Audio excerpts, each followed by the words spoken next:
IAS and IFRS। तो accounting standards क्या है? अकाउंटिंग स्टैंडर्ड्स मीन्स ये एक रूल्स है, एक गाइडलाइन है। पूरी दुनिया में अकाउंटेंसी एक सलीके से होना है, एक तरह से होना है।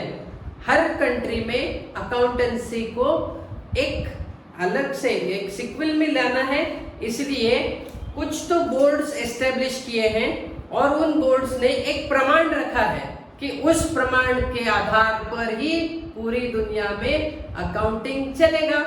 और अकाउंटिंग रूल्स बनाए हैं और उन अकाउंटिंग रूल को आपने फॉलो करके अकाउंटेंसी का काम करना पड़ता है, उसको बोला जाता है अकाउंटिंग स्टैंडर्ड्स। तो accounting standards provides the framework, norms to be followed accounting that the financial statements of different enterprises become comparable. So in other words, ये कॉलर जो है इन भाई साहब ने accounting standards are the code of conduct. Code of conduct, इसका मतलब हम accounting कैसे करें उसके कुछ तो रूल्स नियम बनाए हैं और उन code of conducts imposed by customs, laws, professions bodies, benefits of public accounts called accounting standards. तो accounting standards written policy, accounting standards are the written policy document issued by the experts in the accounting body. तो experts in the accounting body जो है वो board के members ने पूरी दुनिया में अकाउंटेंसी एक यूनिक पैटर्न लाने के लिए आपको अकाउंटिंग स्टैंडर्ड्स कुछ तो एस्टेब्लिश करके दिए हैं। हालांकि अकाउंटिंग स्टैंडर्ड्स पहले कम थे 2020, उसके बाद वो 32 हो गए।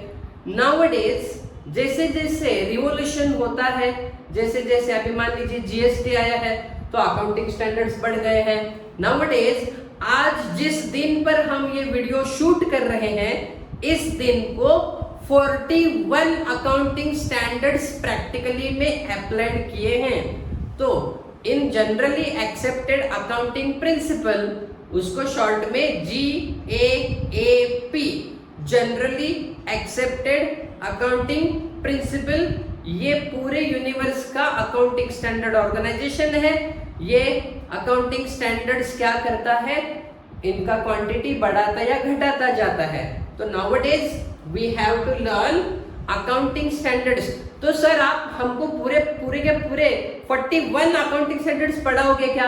नहीं जी, उनको पढ़ना है तो उनको बहुत डिटेल से विस्तार से जानना पड़ता है। हम खाली क्या करेंगे, which are the important accounting standards for your inter graduate और ग्रेजुएट और पोस्ट ग्रेजुएट स्टडीज, इनके लिए जो भी इम्पोर्टेंट वाले हैं बस उनको ही हम क्या करेंगे, इस्तेमाल में लाएंगे और वही जनरली ज्यादा से ज्यादा अप्लाइड होते हैं आपके पूरे के पूरे एग्जामिनेशंस में।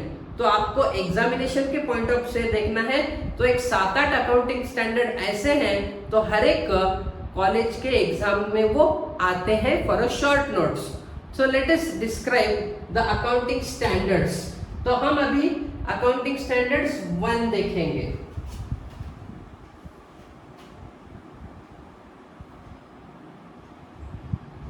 नीचे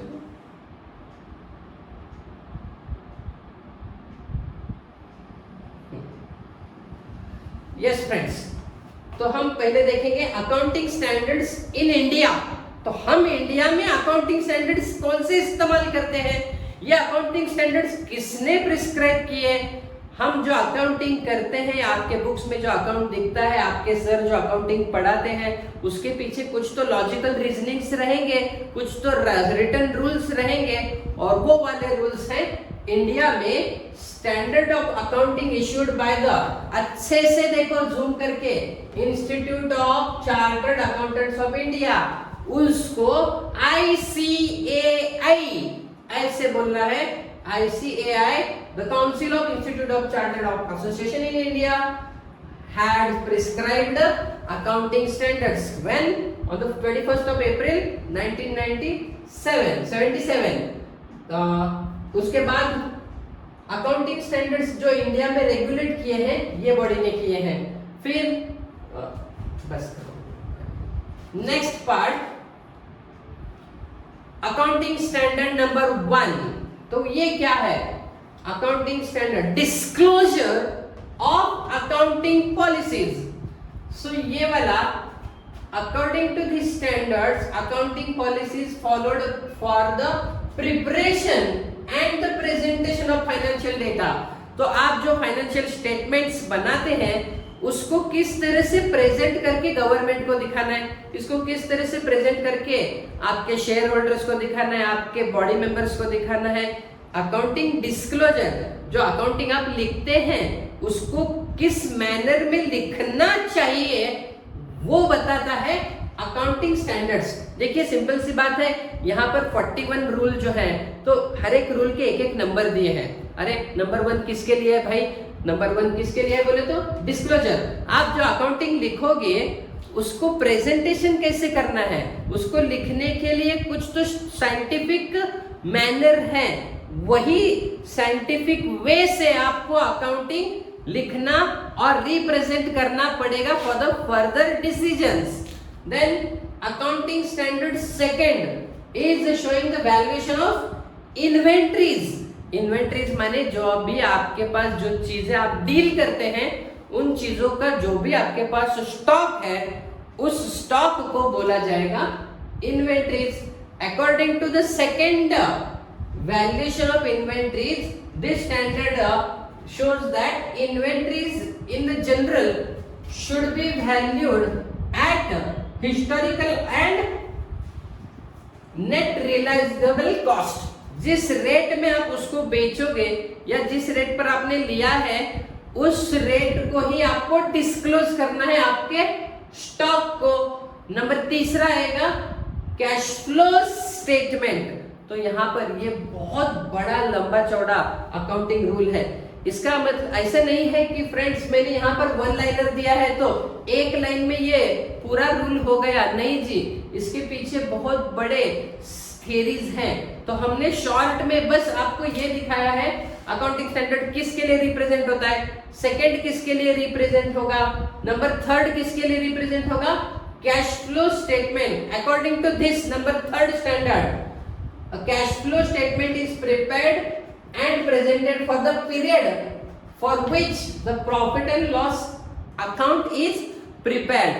तो आपने जिस समय का कि कहां से लेकर कहां से आपने अकाउंटिंग का पीरियड मान लिया है और उस समय में आपने कितना प्रॉफिट लॉस कमाया है, अकॉर्डिंग टू दैट पीरियड आपके पास कितने पैसे आए कितने पैसे गए, उस सब का हिसाब लिखना।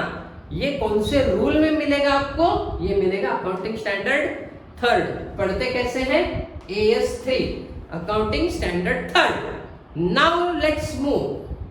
सर आप अकाउंटिंग स्टैंडर्ड 6 पर जंप किए तो डायरेक्ट, तो देखो मैंने पहले ही बोला आपको हम सिक्वली 41 अकाउंटिंग स्टैंडर्ड लेंगे तो आप ये वीडियो 3 मिनट के अंदर बंद करके जाएंगे। तो हमको एक सेंट्रल आइडिया मिलने के लिए जो भी इंपॉर्टेंट अकाउंटिंग स्टैंडर्ड्स बार बार एग्जाम में आते हैं उसके बारे में हम बात करेंगे। व्हिच आर फ्रीक्वेंटली कम्स, ये आएगा नंबर 6 डेप्रिसिएशन अकाउंटिंग। तो डेप्रिसिएशन तो आपको भली भांति पता है, कोई भी चीज इस्तेमाल करने से उसका वैल्यू क्या होता है, श्रंक डाउन होता है by the wear and tear property. मान लीजिए सेकेंड हैंड चीजें हैं तो उसका रेट कम होगा। तो depreciation is the property to reduction in the value of asset. तो वो रिड्यूस कैसे करते हैं आपको शायद पता नहीं होगा कि सॉरी, डेप्रिसिएशन के कुल 11 मेथड्स हैं। डेप्रिसिएशन के कुल 11 मेथड्स हैं, उसमें हम ज्यादा से ज्यादा 3 या 4 पढ़ते हैं पूरे कॉमर्स में। तो डेप्रिसिएशन इतने मेथड कैसे हैं सर, हमारे टीचर लोगों ने कभी बताया नहीं, लेकिन उसकी कभी जरूरत ही नहीं पड़ी आपको, क्योंकि आपको पीजी तक ज्यादा से ज्यादा 4 डेप्रिसिएशन ही मेथड आएंगे, लेकिन है कितने वो कुल मिलाकर 11 मेथड्स है। तो कौन से इंस्टीट्यूट के लिए, कौन से मशीन के लिए कौन सा डेप्रिसिएशन अप्लाई करना है, उसका पॉलिसीज जो है वो अकाउंटिंग स्टैंडर्ड 6 नंबर बोलता है। This accounting standards depreciation of amount of assets should be allocated on a systematic basis। तो ये जो अकाउंटिंग 11 में से कौन सा मेथड आप यूज कर रहे हैं। अभी ऐसे भी होता है, हम आपको दो डेप्रिसिएशन के मेथड मालूम रहेंगे, फिक्स एंड डिमिनिशिंग। तो आप फिक्स से जा रहे हैं, फिर थोड़े दिन बाद डेप्रिसिएशन का मेथड चेंज कर रहे हैं, तो उसके लिए अकाउंटिंग स्टैंडर्ड कौन सा यूज करेंगे आप? Number 6। Then next guys, accounting standard 8। तो 8 नंबर में क्या है? It's research and development. Accountancy is for R&D। तो this accounting standard amount the research and development cost should be charged as an expenses. तो यहाँ पर देखो, ये सबसे इंपॉर्टेंट वाला पार्ट है। बिजनेस स्मूथली कंडक्ट करने के लिए, बिजनेस बूम करने के लिए आपको हमेशा कुछ ना कुछ अलग करना है। जो मार्केट में ट्रेंड है, जो आप मार्केट में देख रहे हैं, उसके हिसाब से आगे मूवमेंट कैसे होगा मार्केट का, उसके लिए आपको कुछ तो पॉलिसीज तैयार करने हैं, थोड़ा सा रिसर्च करना है। अगर एक नया प्रोडक्ट लाना चाहते हैं तो आपको लोगों की पहली जरूरत समझनी है और जरूरत के हिसाब से प्रोडक्ट डिजाइन करेंगे। उसके लिए आपको R&D ये विंग पर बहुत खर्चा होता है। यहाँ पर बहुत साइंटिस्ट काम करते हैं, एनालिसिस्ट बंदे काम करते हैं, वो लोगों के हैबिट्स देखते हैं, लोगों के चाल चलन देखते हैं, कौन सा प्रोडक्ट मार्केट में चलाना है, उसके लिए बहुत ट्रायल एंड एरर से एक्सपेरिमेंट होते हैं। ये सारे के सारे खर्चे भी आपको क्या करना है? ये रूल क्या बोलता है? This is for the expenses are actually incurred. ये जो हमको डेवलपमेंट कॉस्ट में ऐड करने पड़ते हैं, उसके ये सारे रूल्स कहां पर दिए हैं?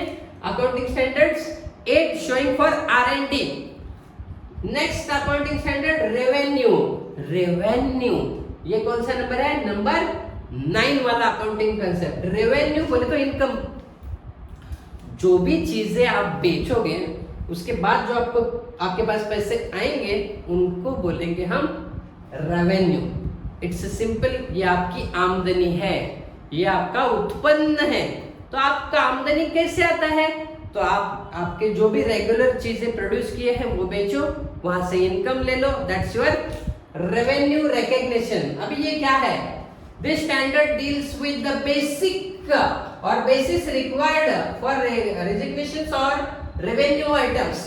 तो आप जो भी चीजें बेचते हैं, जो भी तैयार करते हैं, बस उसी चीजों को बोलेंगे रेवेन्यू इनकम। मान लीजिए मेरा बिजनेस ये मार्कर पेन बेचना है, ये बेचकर मेरे पास जो पैसे आएंगे उसको मैं बोलूंगा रेवेन्यू। अगर मैंने इन्वेस्टमेंट भी करके कुछ रखा है, मान लीजिए मैंने एक शेयर मार्केट में पैसे डाल दिए हैं, वहां से मुझे पैसे आए हैं, तो उसको हम रेवेन्यू नहीं बोलेंगे, उसको बोलेंगे कैपिटल इनकम। जो आपकी चीज है, जो आप तैयार करते हैं, जो प्रोड्यूस करके बेचते हैं, उससे जो पैसे आएगा उसको बोलेंगे हम रेवेन्यू इनकम। और ये चीज छोड़कर बाकी का जो इनकम आता है, मान लीजिए मैंने कुछ जगह रेंट पर दिया है, वहां से रेंट मिला, that is a capital income. तो आपका जो सलीका, जो रोज का बिजनेस है, उससे जो इनकम आता है उसको बोलेंगे हम रेवेन्यू इनकम। नेक्स्ट आएगा number 10, accounting standard 10। Accounting standard 10 is for fixed asset. थोड़ी देर पहले हमने अकाउंटिंग स्टैंडर्ड 6 देखा था, वो था डेप्रिसिएशन। डेप्रिसिएशन कहां पर चार्ज करते हैं? Depreciation is always charge on the fixed asset. तो फिक्स्ड एसेट क्या है? जो एसेट्स आप 1 साल के अंदर बेचोगे नहीं, उसके लिए हमने एक अलग से वीडियो निकाला है एसेट्स के सब क्लासिफिकेशन पर। You can check it on our video channels, okay.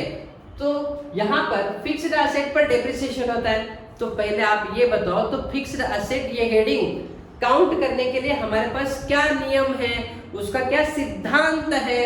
तो ये वाला रूल बोलता है आपको कौन सी चीजों को फिक्स्ड एसेट बोलना है और उनका अकाउंटिंग कैसे करना है। तो accounting standard for fixed assets, accounting standard two this standard, the cost of fixed asset means आपने जिस रेट में उसको परचेस किया है, उसका cost should be original cost and any attributes added. So यहाँ पर देखो, ये सबसे इंपॉर्टेंट पार्ट है। आपने जो मशीन परचेस किया है, मान लीजिए वो 5 लाख का मशीन परचेस किया है, उसको इंस्टॉल करने के लिए आपके 1 लाख गए हैं, मशीन 5 लाख का, आपको उसको इंस्टॉल करने के लिए 1 लाख अलग से खर्चा पड़ा है। तो आपने अकाउंटिंग करते समय ऐसे बोलना है कि ये मशीन 5 लाख का नहीं है, ये मशीन हमको पड़ा है 6 लाख का। तो ये जो डेप्रिसिएशन करते समय जो भी कॉस्ट ऑफ मशीन 5 लाख था, उसको बिठाने के लिए freight, carriage, installation charges paid on machine are added in the fixed asset cost. तो आपके फिक्स्ड एसेट के कॉस्ट में उसका बेसिक इनिशियल चार्जेस भी ऐड होगा, और वो ऐड होने के बाद ही जाकर आप डेप्रिसिएशन निकाल सकते हैं। इस तरह से अकाउंटिंग किसका करना पड़ता है आपको? फिक्स्ड एसेट्स का। और जो भी फिक्स्ड एसेट है, मान लीजिए प्लांट मशीन वगैरह है, उनका वैल्यू डेप्रिसिएशन ही करना है। हर हाल बहरहाल मार्केट में उसका बिल्डिंग का वैल्यू बढ़ते रहता है, लेकिन आपको एप्रिसिएशन नहीं करना है, ज्यादा डेप्रिसिएशन ही करना है। तो ये सर बिल्डिंग का वैल्यू तो बढ़ सकता है मार्केट में, फिर आप डेप्रिसिएशन ही क्यों करने बोल रहे हैं? तो दोस्तों, डेप्रिसिएशन ये एक बहुत बड़ा चैप्टर है। हम बाद में डेप्रिसिएशन, खाली उसके 11 मेथड कौन से हैं और अकाउंटिंग के प्रैक्टिस में डेप्रिसिएशन कौन से ज्यादा पॉपुलरली यूज होते हैं, उसके बारे में मैं अलग से वीडियो बनाऊंगा। लेकिन फिक्स्ड एसेट पर ही डेप्रिसिएशन होता है, और फिक्स्ड एसेट का कॉस्ट कैसे निकलता है? एक्विजिशन कॉस्ट प्लस उसका इंस्टॉलेशन कॉस्ट ऐड होकर ही डेप्रिसिएशन वगैरह क्लोज करना है। देन नेक्स्ट आएगा आपका accounting standard number 12। This is for the government grants. तो ग्रांट्स बोले तो मंजूरी, अनुदान, पैसे मिलते हैं गवर्नमेंट से।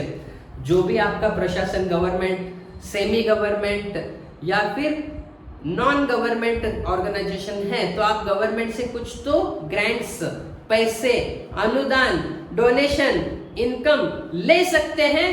लेकिन उसके लिए जो भी रूल्स और नियम है, ये दिया है accounting standard number 12। This standard shows the government grant should be recognised when they are assured for the enterprises. तो आपने जो बिजनेस के नाम से पैसे उठाए गवर्नमेंट से, वो उस पर ही खर्चा करना है, not for your personal and not for your household use. Then next वाला अकाउंटिंग स्टैंडर्ड दिखाएगा accounting standard number 13 for investment.